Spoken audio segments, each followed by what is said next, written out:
Morning बच्चों, excellent vision की polytechnic branch में मैं आपका स्वागत करता हूं। बच्चों, हम लोग स्विचिंग कैरेक्टरिस्टिक्स पढ़ रहे थे और उसमें कुछ डिवाइस हम डिस्कस करने जा रहे हैं। एक डिवाइस तो आपने देख ही लिया है, diode as a switching characteristics. उसका रिवर्स रिकवरी टाइम वगैरह आप लोगों ने निकाला है उसका। आज हम लोग थायरिस्टर पढ़ेंगे, उसके कंस्ट्रक्शन और उसके कैरेक्टरिस्टिक्स के बारे में जानेंगे। और इसका स्विचिंग कैरेक्टरिस्टिक्स कैसे है, जनरली हम लोग हाई पावर में डील कर रहे हैं, तो उसमें थायरिस्टर की क्या विधि है उसके बारे में हम लोग जानेंगे। तो शुरू करते हैं। Our device is thyristor. इसको एससीआर भी कहा जाता है ना, थायरिस्टर और एससीआर। थायरिस्टर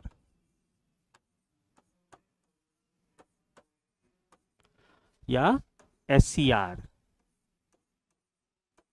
एससीआर का फुल फॉर्म क्या होता है? एससीआर, इसको बोलते हैं सिलिकॉन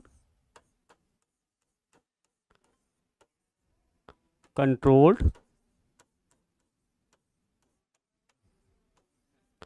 रेक्टिफायर। क्या बोलते हैं? Silicon controlled rectifier. तो थायरिस्टर है या इसी को बोलते हैं सिलिकॉन कंट्रोल रेक्टिफायर। तो जनरली अभी आप लोगों ने अगर आप स्विच को डिफाइन कीजिए तो स्विच बेसिकली आपके तीन तरह के होते हैं। स्विच है ना, एक तो होगा आपका uncontrolled switch, uncontrolled switch.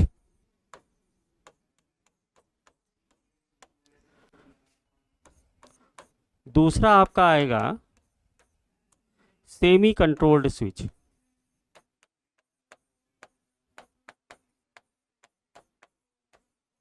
Semi controlled switch, ठीक ना। और तीसरा टाइप का स्विच होता है controlled switch. Controlled switch. Switching characteristics generally जैसे आप जानते हैं कि बीजेटी के तीन रीजन में आप बीजेटी को ऑपरेट करा सकते हैं। एक तो एक्टिव रीजन और उसका कट ऑफ रीजन, और तीसरा क्या है? Saturation region. तो सैचुरेशन रीजन और कट ऑफ रीजन में जैसे आप लोगों ने एनालॉग इलेक्ट्रॉनिक्स में पढ़ा होगा कि जो आपका बीजेटी होता है वो ऑन या ऑफ स्टेट में काम करता है। तो जनरली स्विचिंग कैरेक्टरिस्टिक्स का मतलब ही यही हुआ कि सिस्टम को हम ऑन और ऑफ स्टेट में वर्क करवाएंगे और पावर को ट्रांसमिट या डिस्ट्रीब्यूट करवाएंगे या एनर्जी स्टोर करवाएंगे बाय यूजिंग स्विचिंग कैरेक्टरिस्टिक। अब स्विचिंग कैरेक्टरिस्टिक्स के अपने एडवांटेजेस हैं। आप जान रहे हैं कि उसमें रजिस्टिक इफेक्ट नेग्लिजिबल है। जैसे कि डायोड के कैरेक्टरिस्टिक्स में हमने देखा कि डायोड जो है वो फॉरवर्ड, अगर आप उसको फॉरवर्ड वाइज में काम कराएंगे, फॉरवर्ड वोल्टेज देंगे तो वो as a short circuit behave करेगा और रिवर्स वोल्टेज को ब्लॉक कर देगा। अगर आइडियल डायोड का आप स्विचिंग कैरेक्टरिस्टिक्स देखिए तो फॉरवर्ड वोल्टेज, अगर उसका वीआई कैरेक्टरिस्टिक्स देखिए तो उस फॉरवर्ड वोल्टेज को ड्रॉप कर देता है और रिवर्स वोल्टेज को, फॉरवर्ड करंट को ड्रॉप कर देगा और रिवर्स वोल्टेज को ड्रॉप कर देता है वो, है ना। तो आइडियल कैरेक्टरिस्टिक्स है, ये आइडियल कैरेक्टरिस्टिक्स है ना। तो उसी तरह से जो स्विच है, स्विच को आप तीन कैटेगरी में बांट सकते हैं: uncontrolled switch, semi controlled switch और कंट्रोल्ड स्विच। अनकंट्रोल्ड स्विच क्या हुआ? अनकंट्रोल्ड स्विच जरा देखिएगा, व्हाट इज अनकंट्रोल्ड स्विच?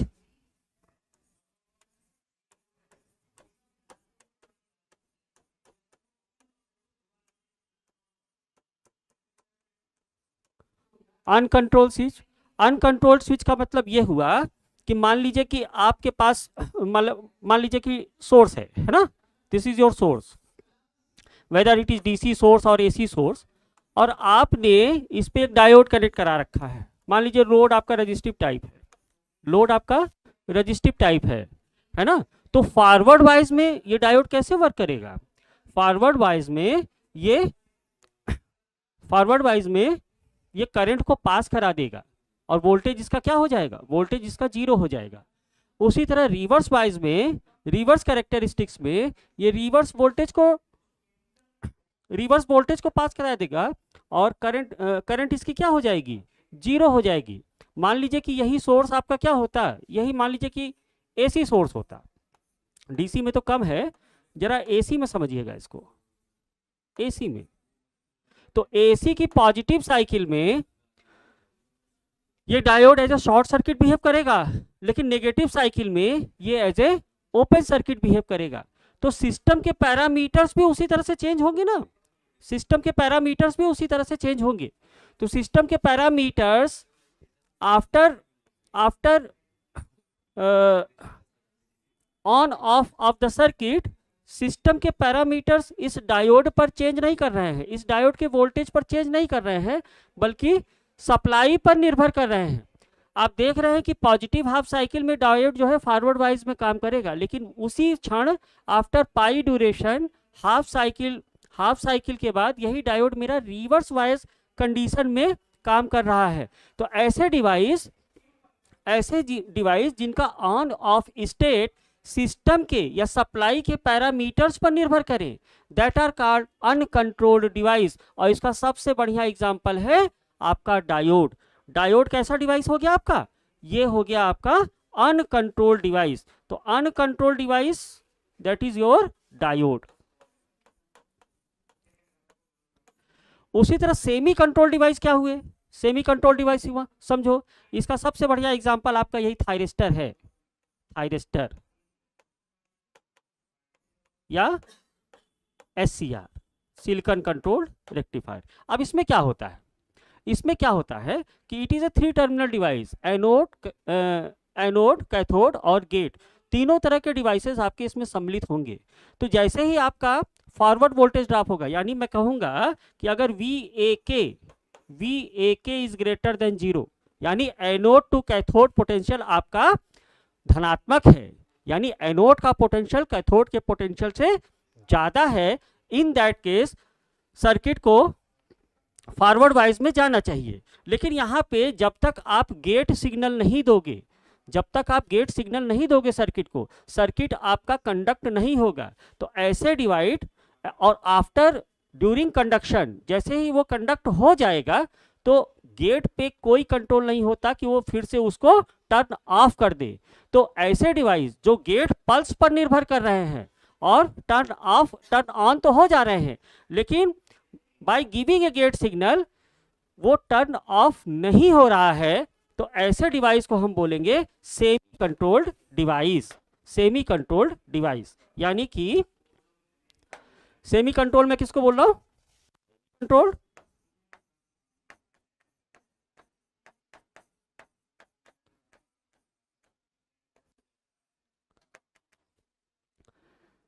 मतलब ऐसे डिवाइस जो टर्न ऑन हो जा रहे हैं, turn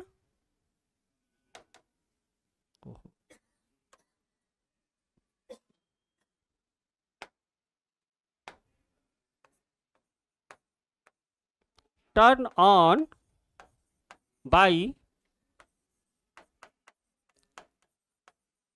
giving a gate signal but not turn off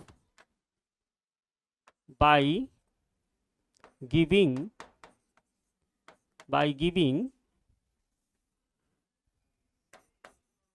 the gate signal, है ना। तो ऐसे डिवाइस को आप बोलोगे, क्या बोलोगे, semi control device, semi controlled device, जैसे कि आपका थायरिस्टर हो गया। अगेन कंट्रोल डिवाइस क्या हुआ, controlled device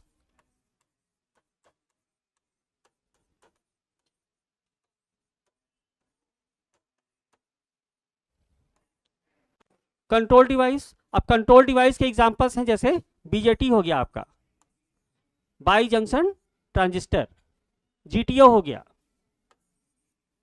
gate turn off thyristor, ये कंट्रोल डिवाइस होगा। हालांकि थायरिस्टर कैरेक्टरिस्टिक्स का आता है, आगे आप देखेंगे, लेकिन ये कंट्रोल्ड डिवाइस है। जीटीओ आपका कैसा डिवाइस है? कंट्रोल डिवाइस है। उसी तरह आपका मॉसफेट हो गया, N channel, P channel, MOSFET, है ना, ये सब कैसे डिवाइस है? ये आपके कंट्रोल डिवाइस है। कंट्रोल डिवाइस मींस मान लीजिए कि आप एक एनपीएन ट्रांजिस्टर कंसीडर करते हो, ये आपका एनपीएन ट्रांजिस्टर है। एनपीएन ट्रांजिस्टर इस तरह से दिखाओगे तो ये एमीटर हो गया, ये बेस हो गया, और ये कलेक्टर हो गया। ये टर्मिनल आपका क्या हो गया? कलेक्टर हो गया। तो जैसे ही आप गेट सिग्नल देते हो, गेट पे आप आईवी करंट देते हो, तो कलेक्टर और एमीटर सिरे पे आपको क्या मिल जाएगा? वीसीई वोल्टेज मिल जाएगा ना। कलेक्टर टू एमीटर वोल्टेज आपको मिल जाएगा। जैसे ही आप गेट बेस करंट दोगे, एनपीएन ट्रांजिस्टर लिया है मैंने, तो एनपीएन ट्रांजिस्टर में जैसे ही आप गेट करंट दोगे, आपको आउटपुट पे कलेक्टर टू एमीटर वोल्टेज मिल जाता है। और जैसे ही आप गेट सिग्नल को जीरो कर दो, जैसे ही आप गेट सिग्नल को जीरो कर देंगे, वीसीई का वैल्यू क्या हो जाएगा? जीरो हो जाएगा। तो ऐसे डिवाइस आपके क्या कहलाएंगे? कंट्रोल्ड डिवाइस कहलाएंगे। ऐसे डिवाइस क्या कहलाएंगे? कंट्रोल्ड डिवाइस कहलाएंगे। तो इन सभी डिवाइसेस का हम लोग जनरल कैरेक्टरिस्टिक्स देखेंगे इनके कंस्ट्रक्शन पॉइंट ऑफ व्यू से, और इसका स्विचिंग कैरेक्टरिस्टिक्स देखेंगे कि इसका स्विचिंग ऑपरेशन किस तरह से बिहेव करता है। तो उसी में अब डायोड के बारे में तो लगभग आप लोगों ने लगभग सब सीख लिया है, और उसका रिवर्स सैचुरेशन टाइम भी आपने देख लिया है, टीआरआर जो आपने निकाला था। ये सब सारी फंक्शनलिटी उसकी स्विचिंग कैरेक्टरिस्टिक्स को अफेक्ट करती हैं। उसी में आपने डायोड को तीन कैटेगरी में बांटा, जनरल पर्पस डायोड, है ना, फास्ट रिकवरी डायोड और शॉर्टकी डायोड, है ना। They are depends are their switching characteristics. जैसे कि आपने देखा कि general characteristics, general purpose diode का जो कैरेक्टरिस्टिक्स होता है वो 25 माइक्रोसेकंड तक आता है। उस वहीं पे अगर फास्ट रिकवरी डायोड अगर आप ले लोगे तो उसका स्विचिंग कैरेक्टरिस्टिक जो है 5 माइक्रोसेकंड तक आता है। आज हम सेमी कंट्रोल डिवाइस में थायरिस्टर को लेके चल रहे हैं, है ना। तो थायरिस्टर का हम जनरल कैरेक्टरिस्टिक्स देखेंगे, पहले उसका कंस्ट्रक्शन देखेंगे, देन उसका कैरेक्टरिस्टिक्स देखेंगे। तो चलिए शुरू करते हैं। थायरिस्टर,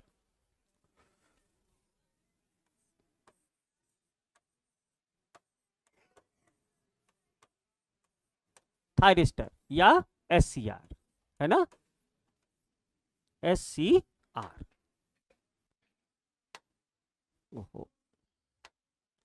एससीआर, देखिए इसका कंस्ट्रक्शन कैसा होता है, बहुत ध्यान से देखिएगा। अगर आपने डायोड सीख लिया है तो इसका भी लगभग कैरेक्टरिस्टिक्स डायोड जैसा ही होगा। सम डिफरेंसेस हैं, उसी पे हम फोकस करेंगे कि कैसे एससीआर बिहेव करेगा, है ना। यहाँ पे आपका टर्मिनल होगा, उसको मैं पर्पल से बना देता हूँ। ये आपके टर्मिनल्स हैं,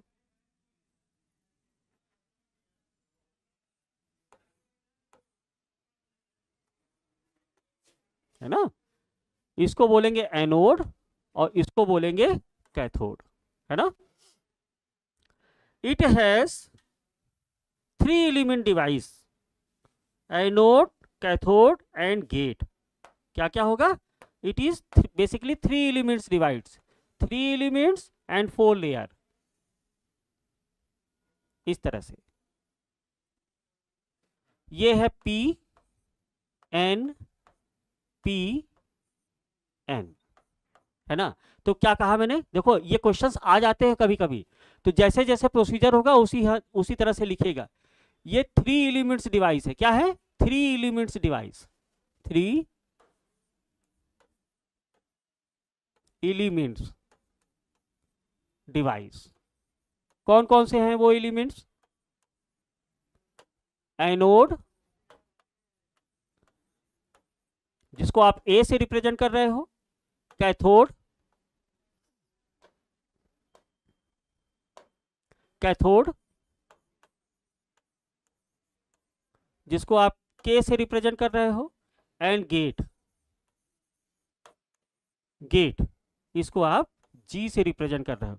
तो अब जी गेट कहाँ होगा? ये मेरा है, देखो ये मेरा एनोड टर्मिनल हो गया, anode. This is my cathode, this is my cathode. और जो गेट होता है ना, गेट लगभग इस वाले पी रीजन के नजदीक बनाया जाता है। आगे मैं इसको सब क्लियर कर दूंगा। This is your gate terminal, this is your gate terminal. तो क्या कहा, दिस इज 3 एलिमेंट्स डिवाइस, है ना, 3 एलिमेंट्स डिवाइस। आल्सो क्या है, इसके 4 लेयर होंगे, 4 layer device,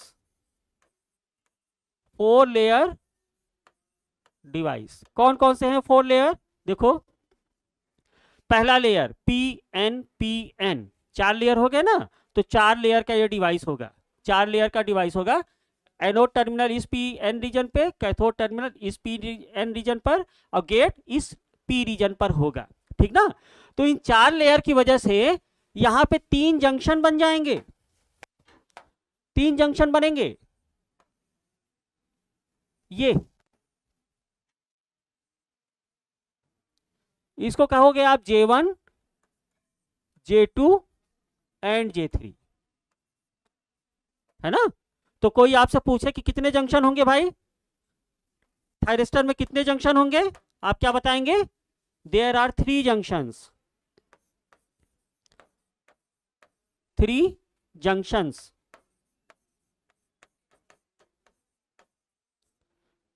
J1, J2 and J3, है ना। ये तो हो गया इसका फिजिकल स्ट्रक्चर, ये हो गया इसका फिजिकल स्ट्रक्चर। क्या कहा मैंने, 3 एलिमेंट डिवाइस है, 3 एलिमेंट्स डिवाइस है। कौन कौन से, anode, anode, cathode and gate. कितने जंक्शन बनेंगे, 3 जंक्शन बनेंगे, J1, J2 एंड J3। कितने लेयर हैं, 4 लेयर हैं, P N। अब इनकी खासियत क्या है, they all are connected by, जैसे कि आप डायोड को जोड़ देते हो, डायोड को कैसे जोड़ते हो, जंक्शन कैसे जुड़ते हैं, बाई यूजिंग डिफ्यूजन। तो इसमें भी डिफ्यूजन की क्रिया लगाकर इन सारे लेयर्स को कंबाइंड कर दिया जाता है। डिफ्यूजन का प्रोसेस लगाकर इन सारे लेयर को क्या कर दोगे आप, कंबाइंड कर दोगे, है ना। तो बाई आप लिखेंगे by diffusion, by diffusion process, by diffusion they are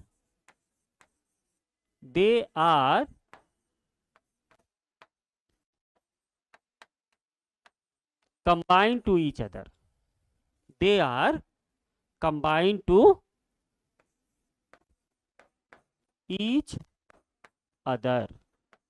जैसा कि डायोड में करते हो सेम उसी प्रोसेस से इन 4 लेयर को आप कंबाइन कर दोगे, इन 4 लेयर को आप क्या कर दोगे, कंबाइन कर दोगे। तो ये तो थायरिस्टर का फिजिकल कंस्ट्रक्शन हो गया। आप किस तरह से कंबाइन करोगे, किस तरह से डिफ्यूजन करोगे इसमें, उसको वो बहुत इंपॉर्टेंट है, बहुत ध्यान से समझना, सारी कैरेक्टरिस्टिक्स वहीं पर आ जाएगी।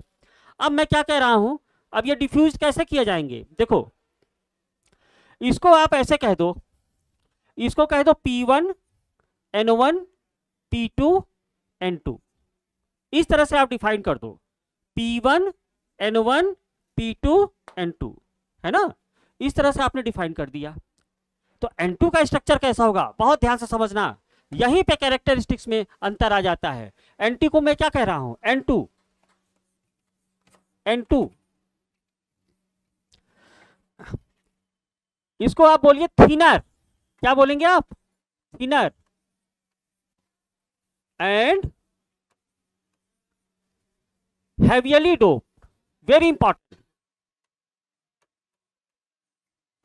heavily doped, यानी N2 मेरा कैसा है, पतला लेयर है और heavily doped है, ये मेरा heavily doped है। उसी तरह से जो P2 लेयर बनाया जाता है,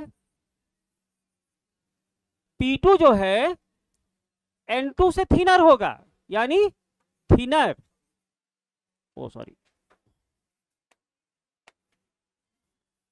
इसको आप कह दीजिए थिकर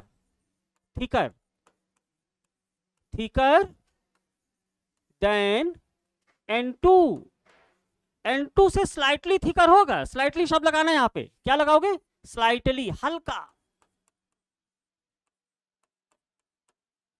P2 का स्ट्रक्चर कैसा है, देखो N2 कैसा है आपका, बहुत ध्यान से समझना, ये यही इसका मेन इंटरनल कैरेक्टरिस्टिक्स में, ये समझ गए तो सारी बातें समझ में आ जाएंगी, है ना। N2 को मैं क्या कह रहा हूं, N2 जो है थिनर एंड हेवियली डोप्ड है, पतला है, और सबसे ज्यादा अगर डोपिंग लेवल अगर कहीं बनाई है गई है तो वो थायरिस्टर के N2 लेवल पे बनाया गया है, ये बात मायने रखता है। P2 का स्ट्रक्चर कैसा है, P2 जो है N2 से स्लाइटली थिकर है, यानी है अभी भी ये पतला, लेकिन N2 के कंपैरिजन में थोड़ा सा मोटा है ना, स्लाइटली थिकर है, और less dope, slightly thicker than N2 and less doped with N2, यानी कि N2 से थोड़ा सा लेस डोप्ड है अभी भी हेवीली डोप्ड, लेकिन N2 से थोड़ा कम है। अच्छा N1 का स्ट्रक्चर कैसा होगा, N1 के लिए आप हमेशा याद रखिएगा कि इट इज थिकेस्ट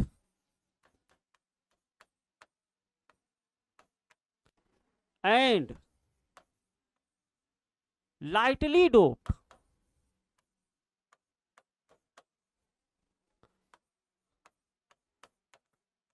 N1 कैसा है, थिकेस्ट है और लाइटली डोप्ड है, यानी कि ये रिवर्स बायस के लिए बनाया गया है ना, ये रिवर्स बायस के लिए बना, अभी आगे बताता हूं कैसे, है ना। पहले तो ये चीज समझ लो, N2 is thinner and heavily doped. P2 कैसा है, slightly thicker than N2 and less dope comparison to N2, है ना। उसके बाद P1 कैसा है, P1 is similar to P2, P1 is similar to P2, यानी कि जैसा आपने P2 लेयर बनाया है, जस्ट लाइक P1 लेयर भी वैसा ही बनेगा, है ना। तो जो इनका इंटरनल कैरेक्टरिस्टिक्स है उसके लिए ये क्राइटेरिया फुलफिल करना चाहिए, है ना। इस तरह से थायरिस्टर मैन्युफैक्चर किया जाता है। अगर N2 लेयर आपका हेवियली डोप्ड है, तो मैंने आपको एक बात बताया था जब डायोड पढ़ा रहा था, पावर डायोड पढ़ा रहा था, तो आपको मैंने बताया था कि डोपिंग क्या होता है, बोलो, doping is directly proportional to conductivity. Doping is directly proportional to conductivity. अब N2 को आप क्या कह रहे हो, थिनर कह रहे हो, और कंसंट्रेशन लेवल इसका बहुत ज्यादा बना रहे हो, इसको आप कंटिन्यूटी इक्वेशन से भी समझ सकते हैं। तो डोपिंग N2 लेवल की बहुत ज्यादा होगी ना, इसकी डोपिंग क्या होगी, बहुत ज्यादा होगी, इसकी डोपिंग क्या होगी, much higher than this P1N1, यानी P2N2 का जो डोपिंग लेवल होगा, कंसंट्रेशन लेवल होगा, वो P1N1 के कंपैरिजन में बहुत ज्यादा होगा, यानी कि ये रिवर्स वोल्टेज को ड्रॉप कम से कम करेगा। इसकी क्राइटेरिया क्या हो जाएगा, रिवर्स वोल्टेज को, ये बात समझ में आनी चाहिए, रिवर्स वोल्टेज को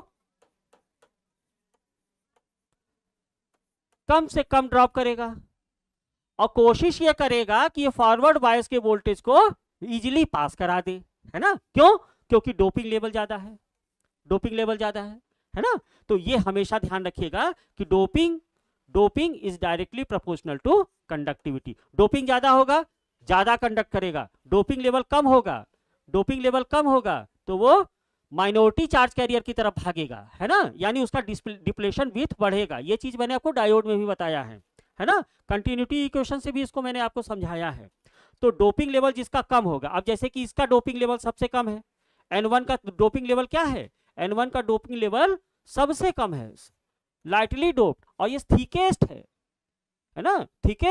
है ना, यानी कि इसका जो रिवर्स वोल्टेज ड्रॉप होगा वो सबसे ज्यादा होगा। इसका रिवर्स वोल्टेज ड्रॉप क्या होगा, सबसे ज्यादा होगा, क्योंकि इसका डोपिंग लेवल सबसे कम है। आई थिंक आपको ये बात समझ में आई होगी। अब जरा आ जाओ थायरिस्टर के फिजिकल स्ट्रक्चर पर। फिजिकल स्ट्रक्चर मैंने ये दिखाया है, ये मैंने फिजिकल स्ट्रक्चर दिखाया है, P1N1 P2N2, इस तरह से मैंने फिजिकल स्ट्रक्चर दिखाया है। 3 एलिमेंट्स हैं, एनोड, गेट, कैथोड, या एनोड टू कैथोड। जो मेरा मेरा जो चार्ज कैरियर ट्रेवल करेगा during forward wise, it is just like a diode, जैसे कि आप डायोड में ट्रांसफर कराते हो। अगर इसके पॉजिटिव टर्मिनल को आप एनोड से करा दो, किसी कोई बैटरी लो और बैटरी का जो पॉजिटिव टर्मिनल है उसको एनोड से कंडक्ट अटैच करा दो, नेगेटिव टर्मिनल आप कैथोड से अटैच करा दो, तो किस में चला जाएगा? फाइनली इसको फॉरवर्ड वाइज में जाना ही जाना है। लेकिन there are 3 junctions, J1, J2 and J3।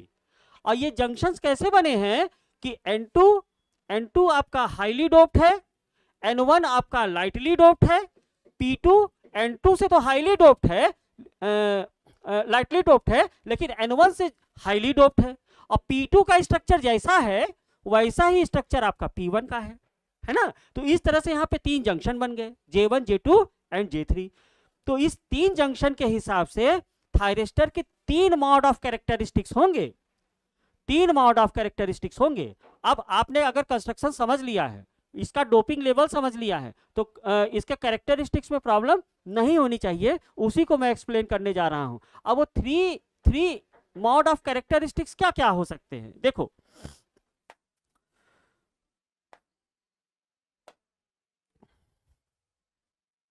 Three mod of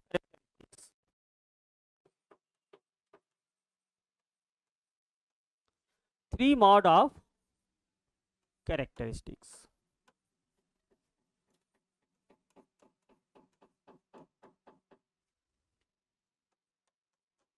three mod of characteristics. देखो पहला क्या है, आप फॉरवर्ड से चलो, बुक्स में आपको रिवर्स से मिलेगा ना, पहले फॉरवर्ड समझ लो।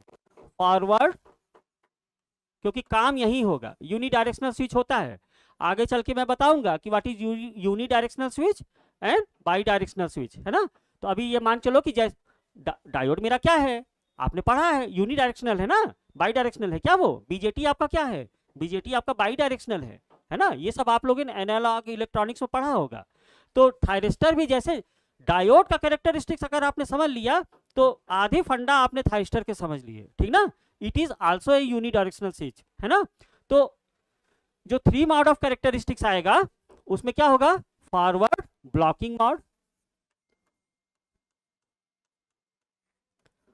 फॉरवर्ड ब्लॉकिंग मॉड, देन आपका आएगा forward conduction mode, forward conduction mod,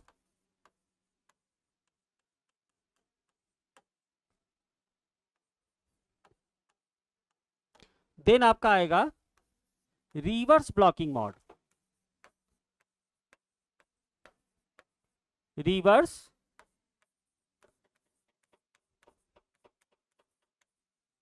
blocking mode. तो फॉरवर्ड ब्लॉकिंग मॉड क्या हुआ,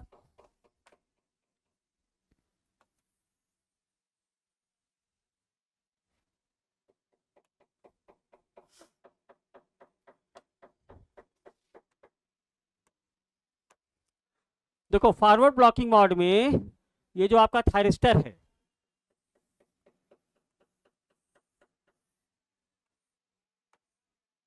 थ्री लेयर है ना, पी एन है ना। इसको आपने एनोड टर्मिनल को आपने पॉजिटिव टर्मिनल से कनेक्ट कराया और कैथोड टर्मिनल को आपने किससे कनेक्ट कराया, नेगेटिव टर्मिनल से कनेक्ट करा दिया। ये आपके 3 जंक्शंस हैं, J1, J2 एंड J3। ये आपके 3 जंक्शन बनेंगे, है ना। यहां पे कहीं गेट होगा। अच्छा गेट के बारे में भी थोड़ा जान लो। गेट जो सर्किट है ये नियर टू कैथोड बनाया जाता है, नियर टू कैथोड बनाया जाता है और इसको पॉजिटिव पल्स दिया जाएगा, अभी आगे हम समझेंगे, है ना। लेकिन अभी आप समझो कि फॉरवर्ड ब्लॉकिंग मोड क्या होता है। फॉरवर्ड ब्लॉकिंग मोड क्या होता है, फॉरवर्ड ब्लॉकिंग मोड में हमने एनोड को बैटरी के पॉजिटिव टर्मिनल से कनेक्ट कराया, थायरिस्टर के कैथोड को हमने बैटरी के नेगेटिव टर्मिनल से कनेक्ट करा दिया। तो क्या होगा, देखो ये पीएन जंक्शन बना रहा है, ये भी पीएन जंक्शन बना रहा है, तो ये दोनों फॉरवर्ड वाइज में होंगे कि बैकवर्ड वाइज में होंगे। और ये भी एक जंक्शन बना रहा है, लेकिन इसका डायरेक्शन रिवर्स है। तो आप क्या बोलोगे कि जब ऐसी कंडीशन है फॉरवर्ड ब्लॉकिंग मोड में, तो junction J1 junction J1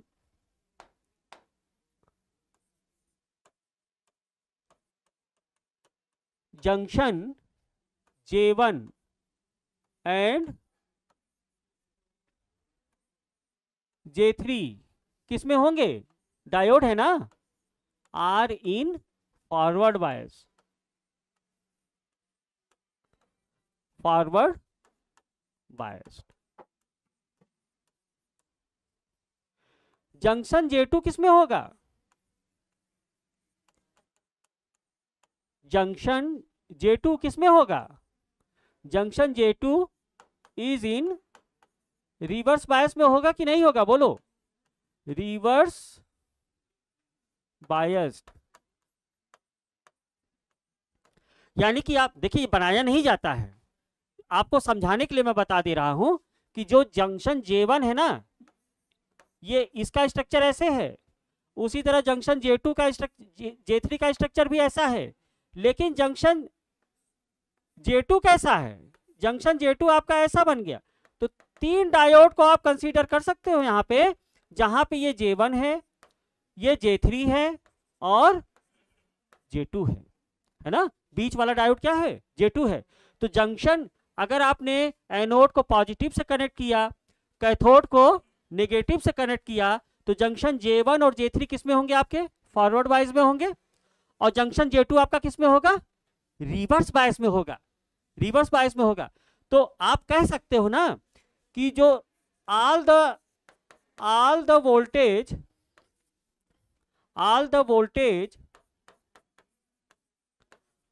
are dropped by junction J2। बोलो, जंक्शन J2 आपका रिवर्स बायस में है, जंक्शन J2 आपका रिवर्स बायस में है, J1 J3 आपका फॉरवर्ड बायस में है। तो फॉरवर्ड बायस से ये कंडक्टर जाएगा और एक स्मॉल लीकेज करंट J1 और J3 की वजह से बहेगी। डायोड थायरिस्टर आपका कंडक्ट नहीं हुआ है। क्यों कंडक्ट नहीं हुआ है? क्योंकि जितना भी आप सप्लाई से वोल्टेज दे रहे हो, वो उसके रिवर्स रिकवरी करंट के कारण जो उसका रिवर्स ब्रेक डाउन वोल्टेज होगा, वो सारा का सारा वोल्टेज कहां पे चला गया है? जंक्शन J2 पर चला गया है। क्यों? क्योंकि जंक्शन J2 आपका रिवर्स बायस कंडीशन में है। जंक्शन J2 आपका किस में है? रिवर्स बायस कंडीशन में है। तो जो भी वोल्टेज ड्रॉप होगा वो जंक्शन J2 पर होगा। ये एग्जाम में क्वेश्चन, कभी कभी ऑब्जेक्टिव क्वेश्चन में ये सब चीजें बीच बीच से पूछ ली जाती हैं। तो अगर आपको मैनर, इसका तरीका समझ में आया होगा, तो आपको समझ में आना चाहिए कि जंक्शन J2 पे फॉरवर्ड वाइज में जंक्शन J2 पर पूरा का पूरा वोल्टेज ड्रॉप हो जाएगा, पूरा का पूरा वोल्टेज ड्रॉप हो जाएगा। क्लियर होगी? आई थिंक यहां तक तो बात आपके समझ में आ गया होगा। तो इस कंडीशन में क्या होगा? इस कंडीशन में होगा क्या?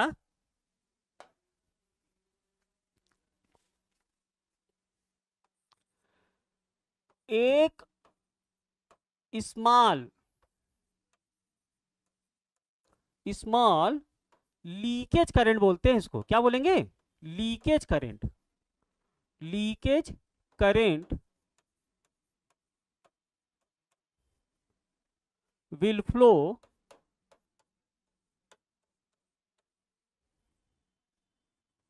flow in forward blocking mode, forward blocking mode, but it does not conduct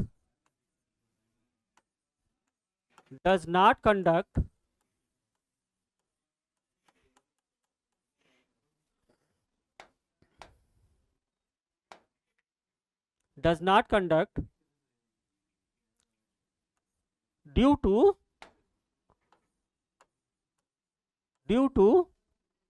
junction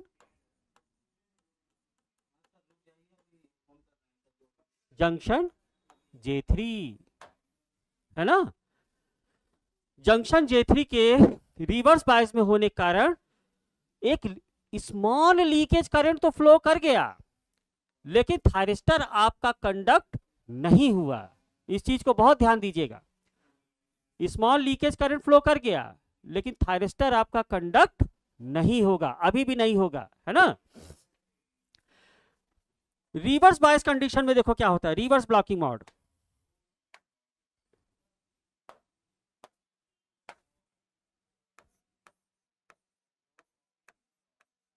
reverse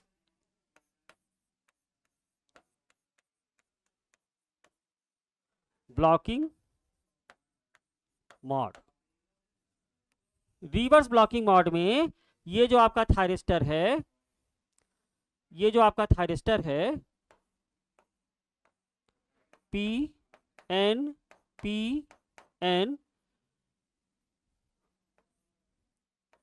ये आपका एनोड टर्मिनल, ये आपका कैथोड टर्मिनल। एनोड को आपने किससे सप्लाई किया, बैटरी के नेगेटिव से, और कैथोड को किससे कनेक्ट कर दिया, पॉजिटिव से, पॉजिटिव से। तो जैसा फॉरवर्ड ब्लॉकिंग मोड में हो रहा था, जस्ट उसका रिवर्स ब्लॉकिंग मोड में हो जाएगा। कैसे? आप कहोगे जंक्शन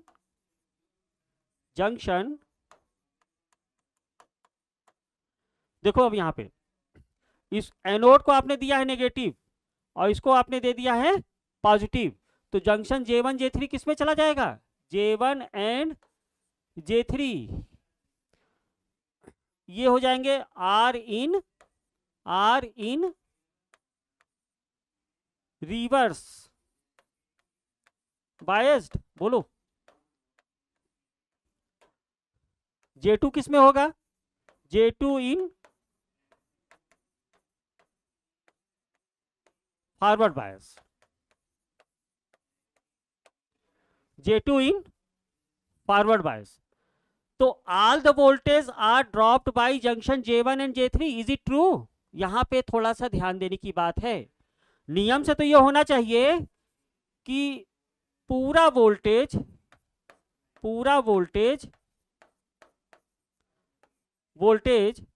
जंक्शन,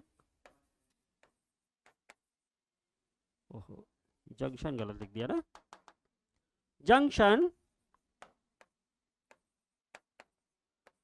J1 और J2 पर ब्लॉक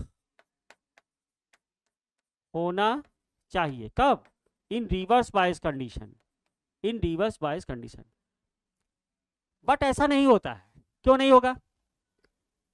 ऐसा इसलिए नहीं होता कि देखो आप, ये है आपका J1, junction J1, junction J2 and junction J3, ये है आपका जंक्शन J3, है ना, ये है आपका जंक्शन J3।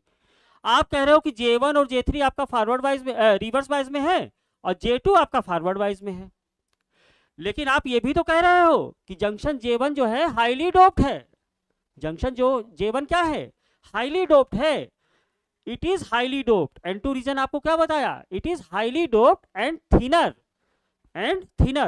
तो रिवर्स बायस कंडीशन में ये नहीं जाएगा। क्यों? क्योंकि इसका डोपिंग लेवल बहुत ज्यादा है, इसका डोपिंग लेवल बहुत ज्यादा है। तो रिवर्स बायस कंडीशन में J1 जो है वो सारे रिवर्स वोल्टेज को ब्लॉक नहीं करेगा। एक्चुअल में कौन करेगा? एक्चुअल में आपका जंक्शन J1 करेगा। ये आपका कौन सा जंक्शन है? J1 करेगा। J1 और J3 किस में है? रिवर्स बायस में है, लेकिन ये हाईली सैचुरेट है, हाईली कंसंट्रेटेड है, डोपिंग लेवल इसका बहुत ज्यादा है। J3 का डोपिंग लेवल क्या है? बहुत ज्यादा है। इसलिए पूरा का पूरा वोल्टेज ड्रॉप कहां आएगा रिवर्स बायस में? जंक्शन J1 पे आएगा। इस चीज को ध्यान दे लो। अक्सर इंटरव्यू वगैरह में पूछ लेते हैं और बच्चे J1 और J3 दोनों को बता देते हैं। अरे क्यों भाई, J3 आपका हाईली डोप्ड है ना, तो J3 अगर आपका हाईली डोप्ड है तो रिवर्स बायस में सैचुरेट होगा क्या?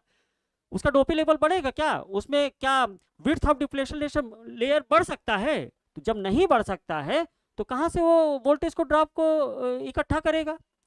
तो इस चीज को आप लोग पहचानिए, है ना। आप आगे क्या लिखेंगे? एक्चुअली होना तो चाहिए ऐसा जो मैंने लिख दिया है, लेकिन ऐसा होता नहीं है। क्यों नहीं होता है? अब आप उसको लिखिए। चूंकि चूंकि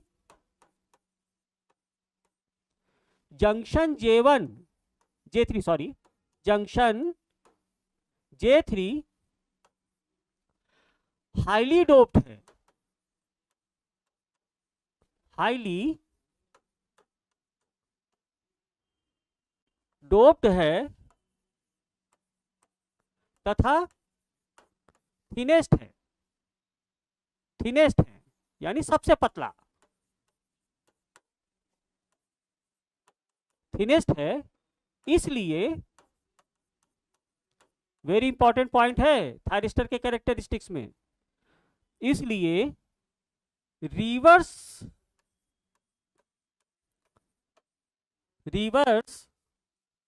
ब्लॉकिंग मोड में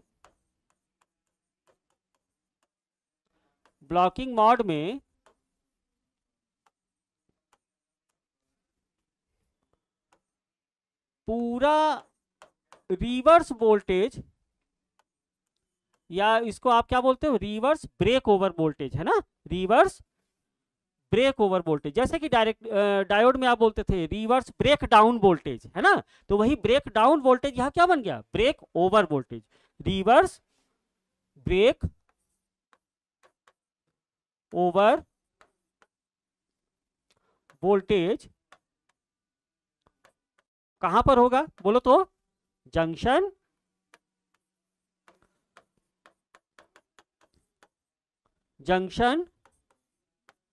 J1 पर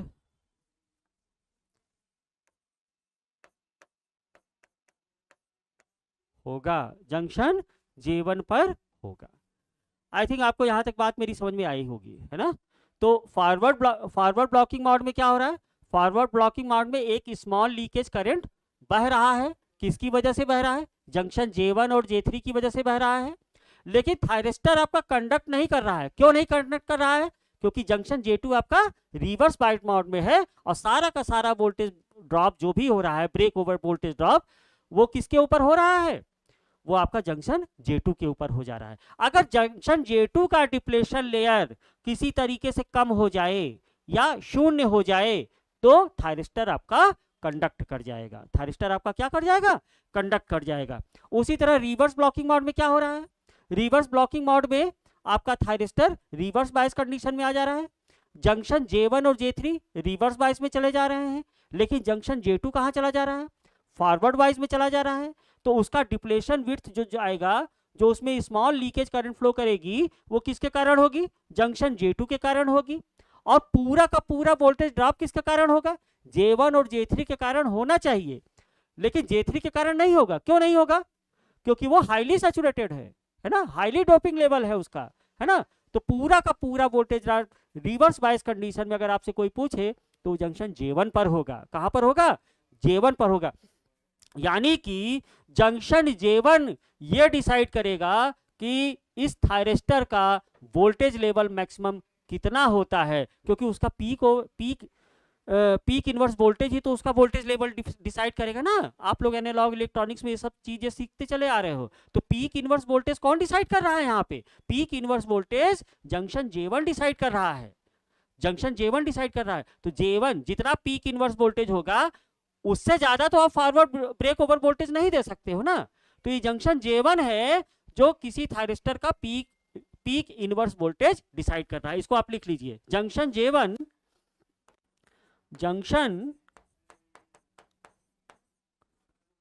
J1 will decides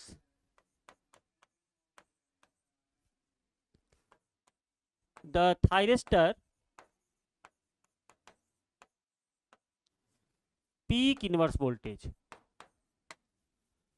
junction J1 decides the thyristor, J1 और J3 दोनों ना बोल देना बच्चों, हमेशा J1 decides the peak inverse voltage, है ना। तो ये इसका फिजिकल और इंटरनल कैरेक्टरिस्टिक्स हो गया। अब अगर हम इसके VI कैरेक्टरिस्टिक्स को खींचना चाहें, है ना। अच्छा, एक चीज ये हो जाओ, तीसरा देख लो। आपने देखा फॉरवर्ड ब्लॉकिंग मोड देखा आपने, रिवर्स ब्लॉकिंग मोड देखा, अब फॉरवर्ड कंडक्शन मोड में क्या होगा जरा देखो तो। एक चीज ये भी देख लो, 3 स्टेज है ना forward conduction mode. Forward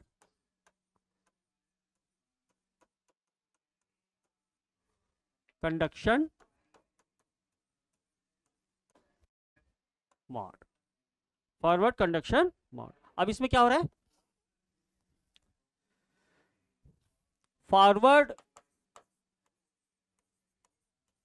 forward blocking mode,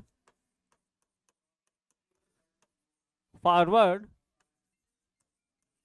blocking mode से जैसे ही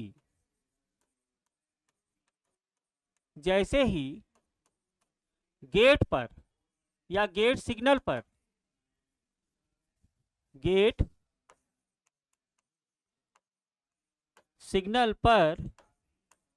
एक स्मॉल करंट या एक small gate pulse, small gate current, gate pulse कह लो या करंट कह लो, सब एक ही चीज है, गेट पल्स या करंट।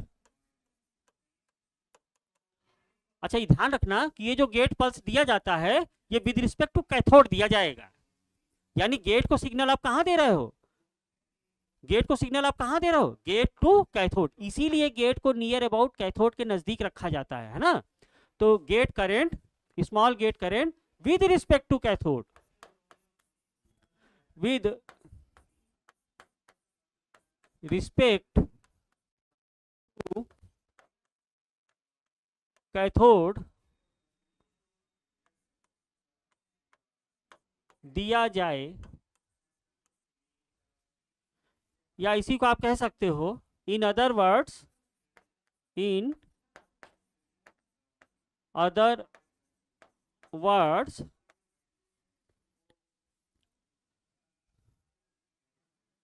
थायरिस्टर पर applied anode to cathode voltage, anode to cathode voltage किससे हो जाए, VBO से हो जाए, जहां VBO क्या है, फॉरवर्ड ब्रेक ओवर वोल्टेज, और ये किस पर डिफाइन करेगा, उसके रिवर्स कैरेक्टरिस्टिक्स पर, रिवर्स ब्रेक डाउन वोल्टेज पर। Forward break over voltage reverse break down voltage से ज्यादा नहीं होना चाहिए, जैसे कि आप लोगों ने डायोड में देखा है ना। फॉरवर्ड वाइज में वोल्टेज कैसे निर्धारित करते हो, उसके पीक इनवर्स वोल्टेज से। तो इस चीज का ध्यान दिए रहिएगा कि VAK की वैल्यू जैसे ही VBO से ज्यादा हो जाएगी गेट पल्स देने के बाद, तो थायरिस्टर क्या हो जाएगा, थायरिस्टर कंडक्ट कर जाएगा,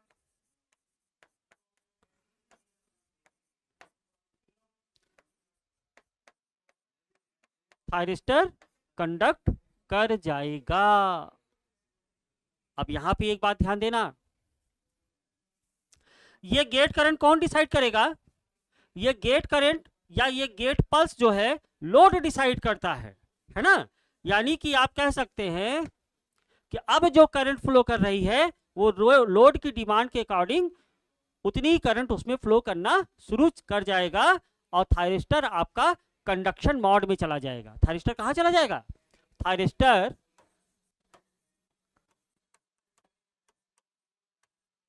कंडक्शन मोड में, कंडक्शन मोड में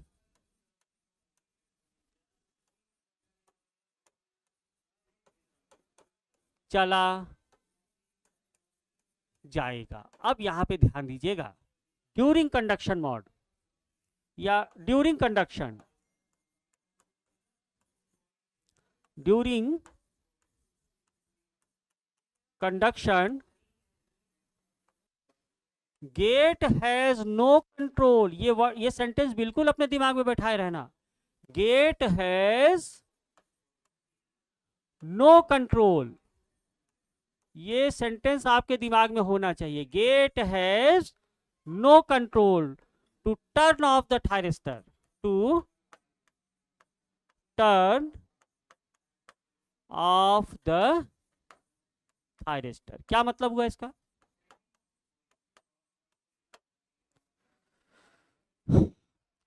आप थायरिस्टर को फॉरवर्ड ब्लॉकिंग मोड में ले गए, कैसे ले गए? आपने एनोड को पॉजिटिव सप्लाई दे दिया, कैथोड को नेगेटिव सप्लाई दे दिया, VAK की वैल्यू 0 से ज्यादा हो गई, थायरिस्टर जो है फॉरवर्ड ब्लॉकिंग मोड में चला गया। उस कंडीशन में J1 J3 आपका फॉरवर्ड वाइज में था और जंक्शन J2 आपका रिवर्स वाइज में था, सारा का सारा वोल्टेज आपका J2 पे अटैच्ड हो गया। ठीक, अब आप J2 पे गेट पल्स दिए विद रिस्पेक्ट टू कैथोड, एक स्मॉल करंट देते गए और आप उसको बढ़ाते गए।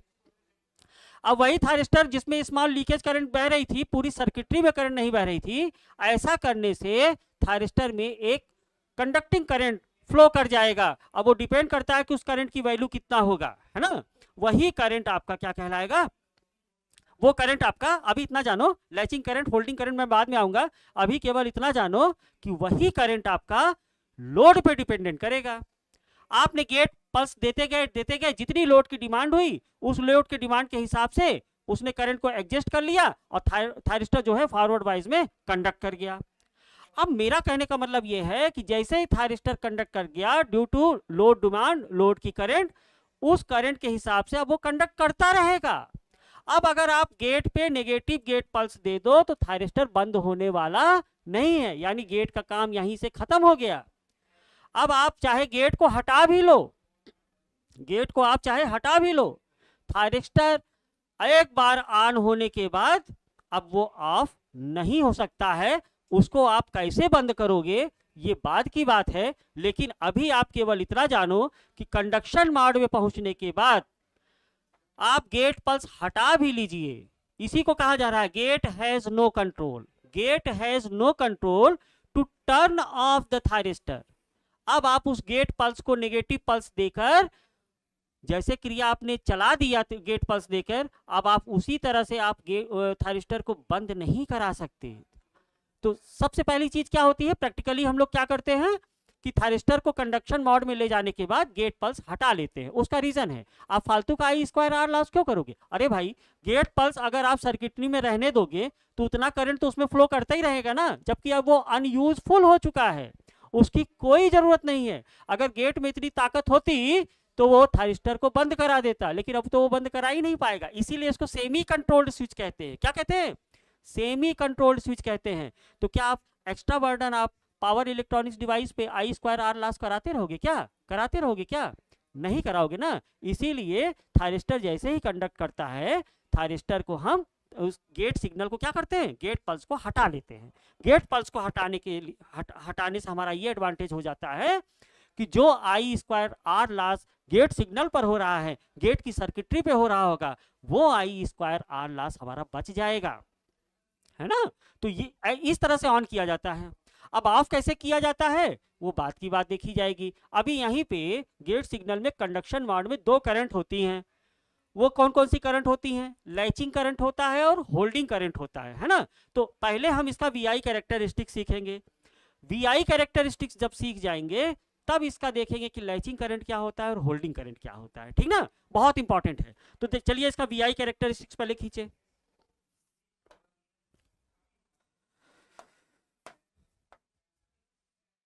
VI characteristics,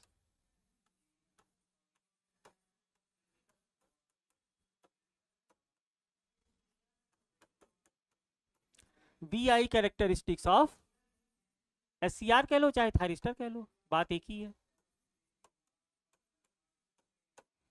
thyristor. देखो इसका VI characteristics, reverse bias condition में यानी रिवर्स ब्लॉकिंग मोड में it behave just like a diode. बिल्कुल नोट कर लो, रिवर्स बायस कंडीशन में इसका कैरेक्टरिस्टिक्स कैसा आता है, जैसा कि डायोड का कैरेक्टरिस्टिक्स आता है, आएगा ना। अरे जंक्शन J1 आपका रिवर्स बायस में है, J2 आपका, J1 और J3 रिवर्स बायस में है, लेकिन J3 की यहाँ कोई वैल्यू ही नहीं है क्योंकि वो रिवर्स बायस में काम ही नहीं कर रहा है। क्यों नहीं काम कर रहा है आपको बता चुका हूँ, हाईली डोप्ड है। तो J1 उसको ब्लॉक कर रहा है और J2 आपका फॉरवर्ड वाइज में है ना। तो एक डायोड का J1 टर्म्स और एक डायोड का J2 जंक्शन उसको रिवर्स बायस मोड में ले जा रहा है, यानी रिवर्स बायस में PN जंक्शन बन रहा है। तो it works just like a diode, it works just like a diode. क्या कह रहा हूं मैं, रिवर्स बायस कंडीशन में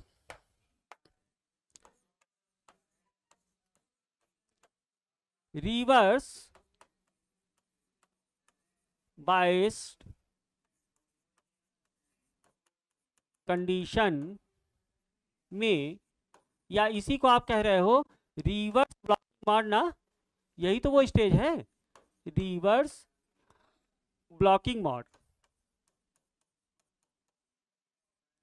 रिवर्स ब्लॉकिंग मोड में,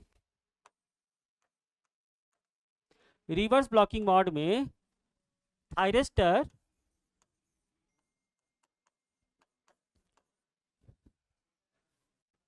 बिल्कुल बिल्कुल किसकी तरह काम करेगा, डायोड की रिवर्स कैरेक्टरिस्टिक्स देता है, डायोड की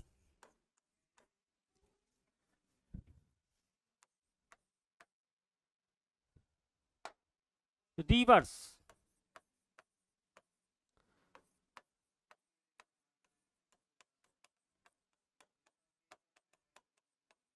कैरेक्टरिस्टिक्स देता है ना।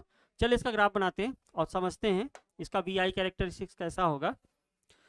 देखिए वर्टिकल एक्सेस पे मैं करंट दिखा दे रहा हूं,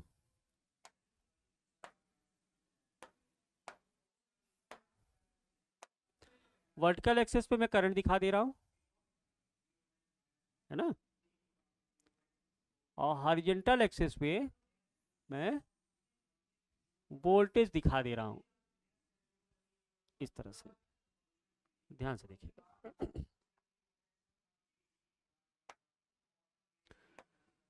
ये दो लाइन मैंने यहां कट कर दिए, मान लीजिए एक लाइन यहां कट किया और इसके जस्ट इक्वल यहां पे कर दिया मैंने एक लाइन कट, यहां पर, है ना। इसको मैं बोल रहा हूं VBR, VBR reverse blocking voltage. VBR is what, reverse blocking voltage. और इसको मैं कह रहा हूं VBO forward break over voltage. क्या कह रहा हूं मैं, नेक्स्ट प्लेस पे लिखता चलता हूं, चलो। हाँ, what is VBR, VBR is reverse blocking voltage, या यही तो इसका पीक इनवर्स वोल्टेज होगा, इसी को मैं पीक इनवर्स वोल्टेज भी कह सकता हूं, peak inverse voltage of thyristor, जैसे कि डायोड में। और VBO क्या है, VBO है आपका फॉरवर्ड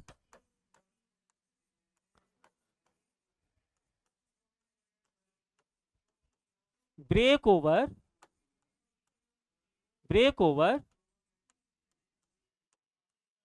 वोल्टेज, ठीक ना, फॉरवर्ड ब्रेक ओवर वोल्टेज। अब देखो जरा ध्यान से,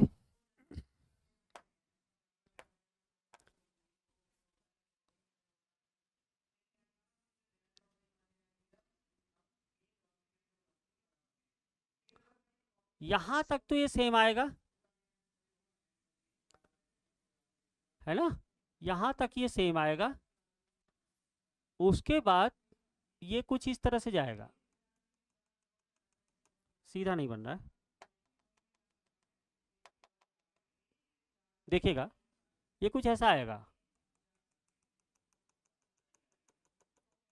ये बहुत बढ़िया बन गया, बहुत बढ़िया बन गया। देखिए इस तरह से मैं आपको समझाना चाहता हूं, ये है फॉरवर्ड ब्रेक ओवर वोल्टेज। और ये रीजन क्या है, जब ध्यान समझिएगा, ये रीजन क्या है, ये है फॉरवर्ड लीकेज करंट, ये है आपका फॉरवर्ड लीकेज करंट। और इस वोल्टेज को मैं बोल रहा हूं VBO। VBO जैसे ही वोल्टेज इससे थोड़ा ज्यादा होगा ना, ज्यादा, थायरिस्टर जो है कंडक्ट कर जाएगा, थायरिस्टर जो है कंडक्ट कर जाएगा। और रिवर्स ब्लॉकिंग मोड कैसे दिखाना चाह रहा हूं मैं, देखो ये ऐसे आ रहा है कुछ,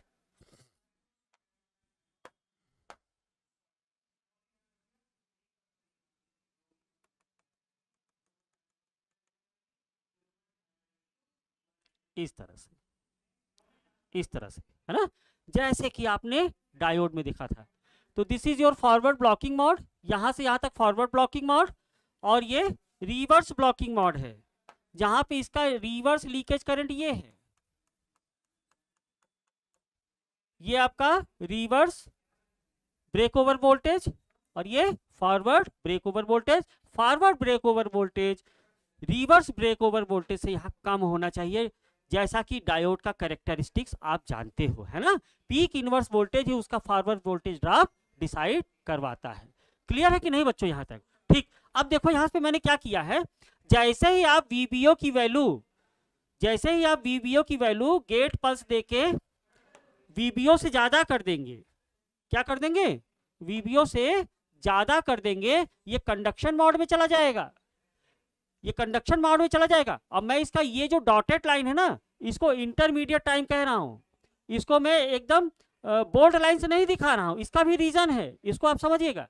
अभी आप इतना मानो कि ये जो जैसे ही वीबीओ आपका गेट करंट देने से वीबीओ से ज्यादा हो जाता है, वीबीओ की वैल्यू से ज्यादा हो जाता है, वो डिसाइड करता है वीवीआर, है ना।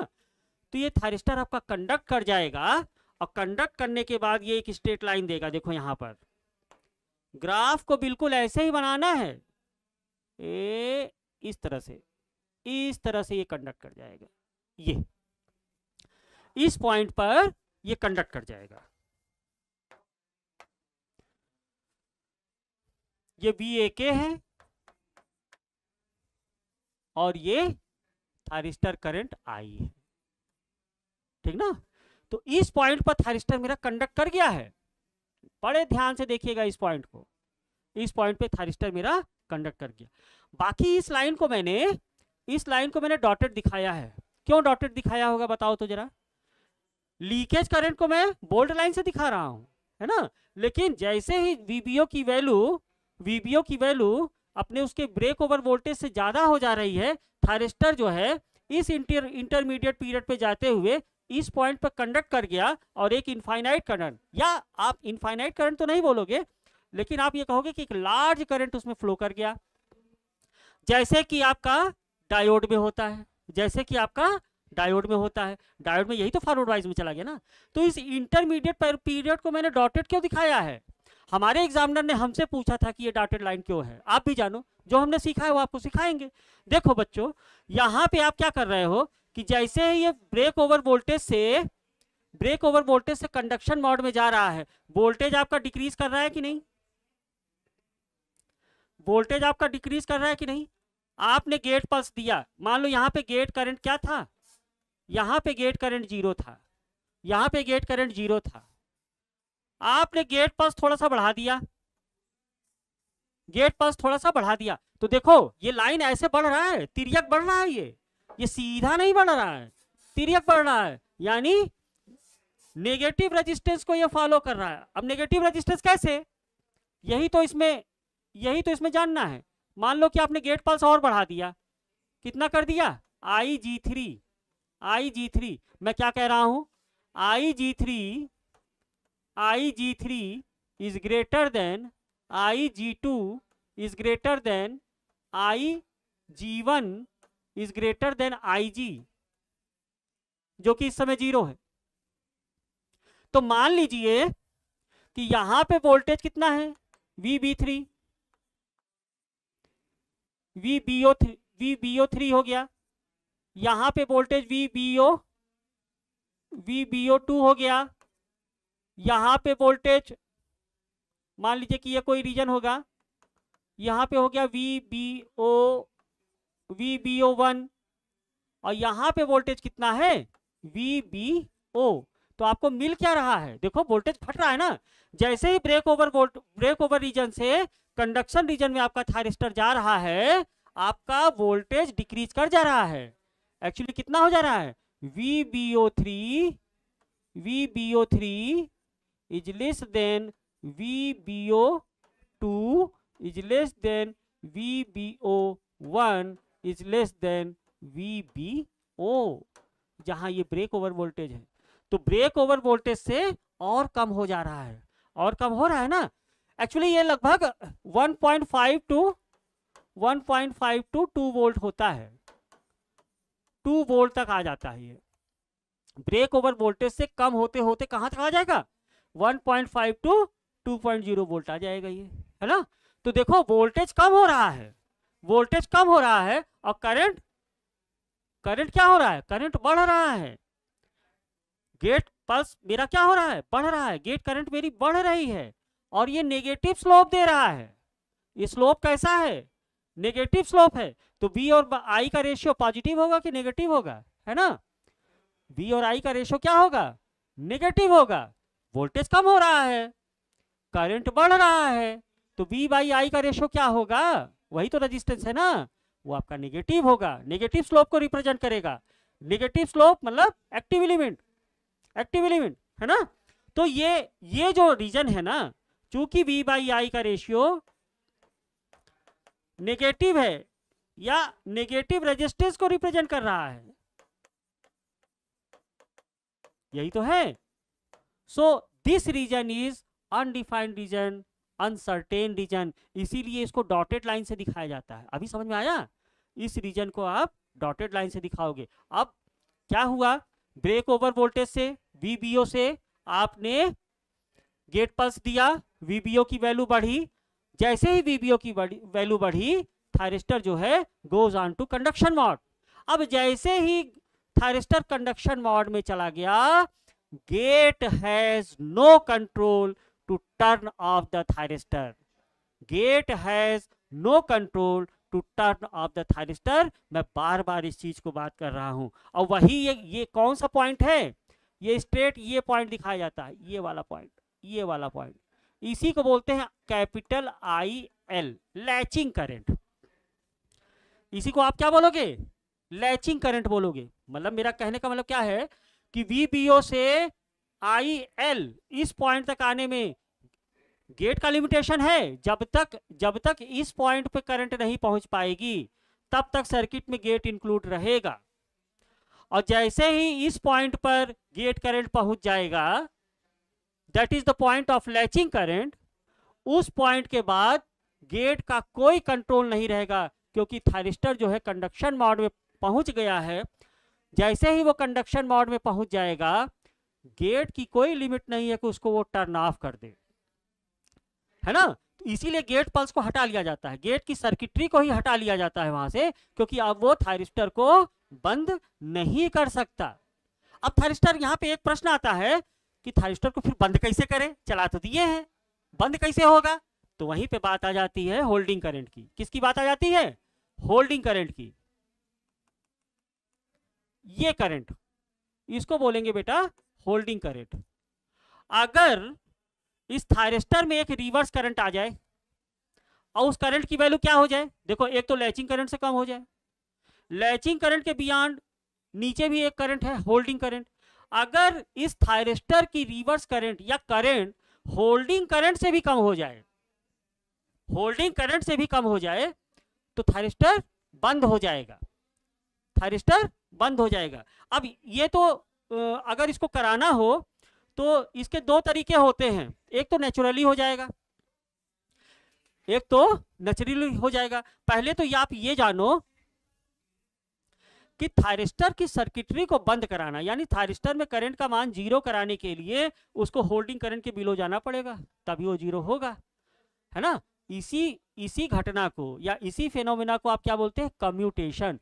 किसी थायरिस्टर या SCR को स्विच ऑफ कराने की घटना को ही हम क्या बोलते हैं, कम्यूटेशन। और उसकी कितनी विधा हैं ये हम आगे पढ़ेंगे, लेकिन अभी आप ये जानो कि थायरिस्टर को कंडक्ट कराने के बाद अब उसको स्विच ऑफ कराना है, तो इसकी दो विधाएं हैं। एक तो वो नेचुरली हो जाएगा, जैसे फेज कंट्रोल रेक्टिफायर वगैरह में हम लोग देखेंगे, तो वहां पे नेचुरली कम्यूटेशन करते हैं। नेचुरली कम्यूटेशन मींस देखो AC सिग्नल है ना, फेज कंट्रोल रेक्टिफायर में सप्लाई क्या है, AC है ना आपका, तो 0 से पाई गया, पाई से वो बाद वो रिवर्स गया ना, तो कोई तो एक इंस्टेंट आया जहां पे वो नेचुरली 0 हो गया, that is called naturally commutation.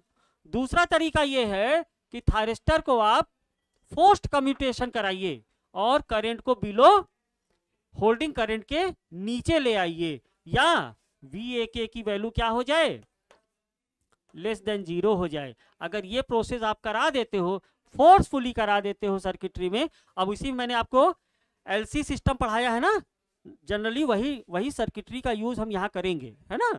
और उसको फोर्सफुली हम करंट को कहाँ तक ले आएंगे, होल्डिंग करंट के बिलो ले आएंगे, या VAK की वैल्यू कहाँ तक हो जाएगी, लेस देन 0 हो जाएगी, नेगेटिव हो जाएगी, तो थायरिस्टर मेरा स्विच ऑफ हो जाएगा। रिमेंबर दिस कि gate has no control to turn off the thyristor, है ना।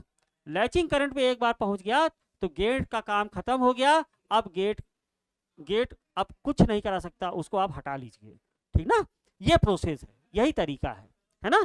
तो दो शब्द आए यहाँ पे, what is latching current and what is holding current.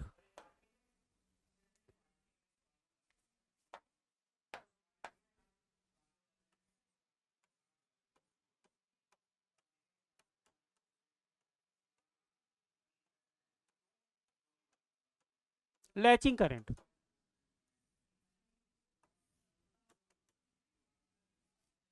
Gate pulse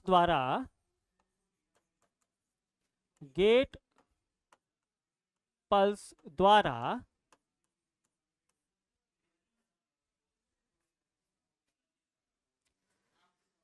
thyristor पर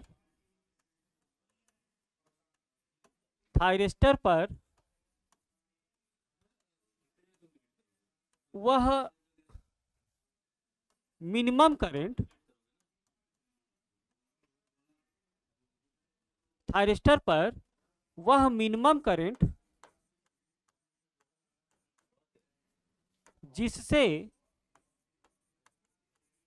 जिससे कि थायरिस्टर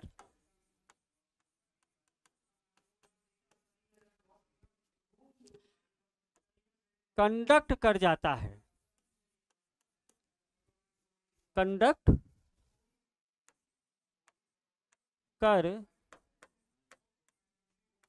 है,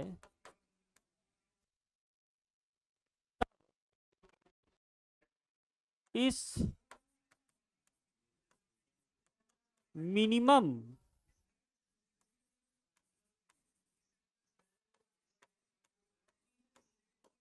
करंट को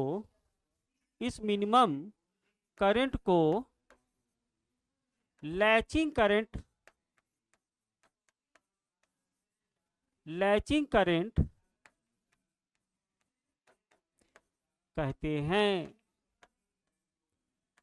करंट कहते हैं।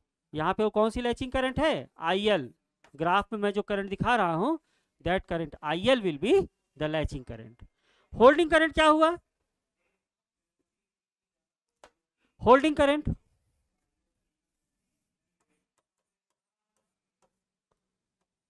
होल्डिंग करंट हम लोग कहते थे without hold how can you latch, है ना। तो ये सेंटेंस भी आप याद कर सकते हैं, without hold how can you latch, है ना। जब तक आप किसी चीज को पकड़ोगे नहीं तो उसको दौड़ाओगे कैसे, है ना। तो without hold how can you latch, तो होल्डिंग करंट यही हुआ। क्या कहते हैं हम, समझो इसको।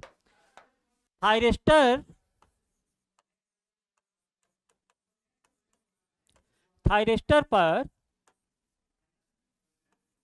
वह, अब देखिए कंडक्शन मोड में इसको मिनिमम करंट बोलेंगे, लेकिन आप तो इसको फोर्सफुली मिनिमाइज कर रहे हो ना, तो आप इसको मैक्सिमम बोलोगे। अपोजिट से क्या करोगे, बड़े से छोटे क्रम में आ रहे हैं ना। तो कुछ बुक्स में मैक्सिमम करंट लिखा हुआ है और कुछ बुक्स में मिनिमम करंट लिखा हुआ है, लेकिन चूंकि करंट का लेवल लैचिंग करंट से भी कम होना चाहिए, होल्डिंग करंट के लिए होल्डिंग करंट हमेशा लैचिंग करंट से कम होता है ना, तो मैं हमेशा मिनिमम मान के चलता हूं, ठीक ना। तो थायरिस्टर पर वह मिनिमम करंट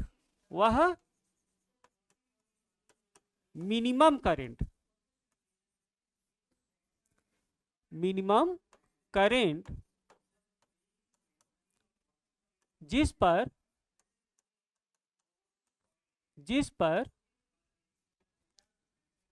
थायरिस्टर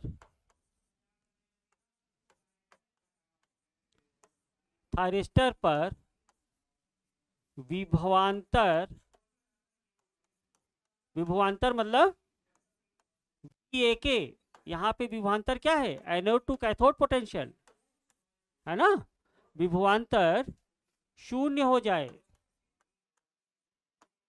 या करंट का मान शून्य हो जाए, है ना, शून्य हो जाए, स्विच ऑफ की कंडीशन यही है ना, थायरिस्टर को आप बंद कर रहे हो, स्विच ऑफ। कौन सी करंट कहलाएगी? Holding current, holding current, holding current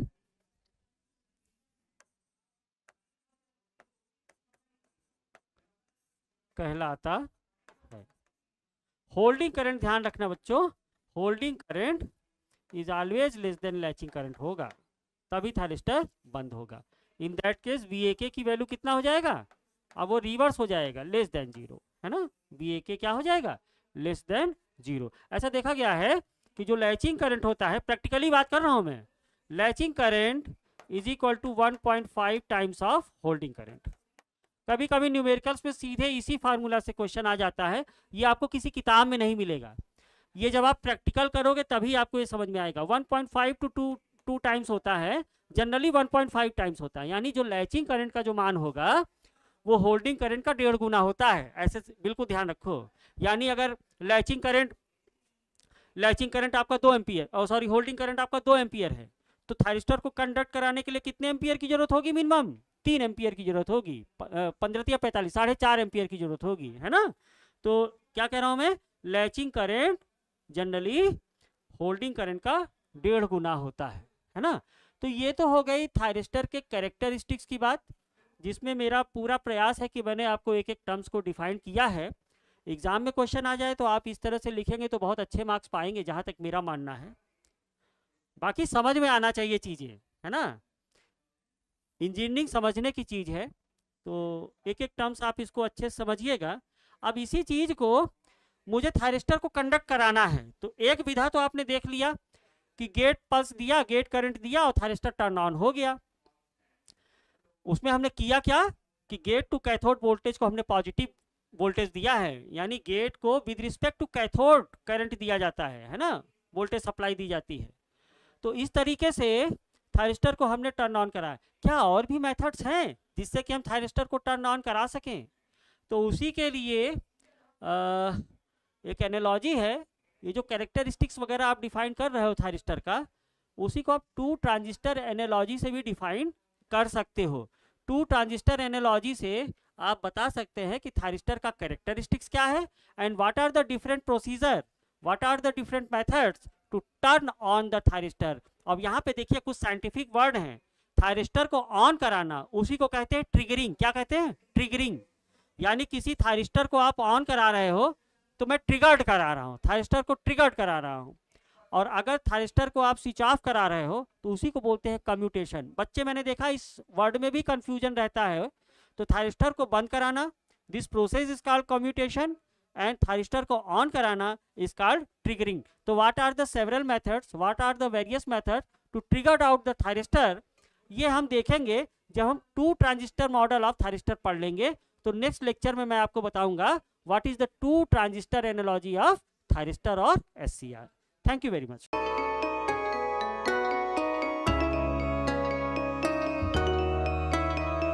Excellent Vision Technical Academy. Excellent Vision online app Google Play Store से download. Branch office plot number 198, house number 504 by 398. Mobile 945495100370802452228960528475.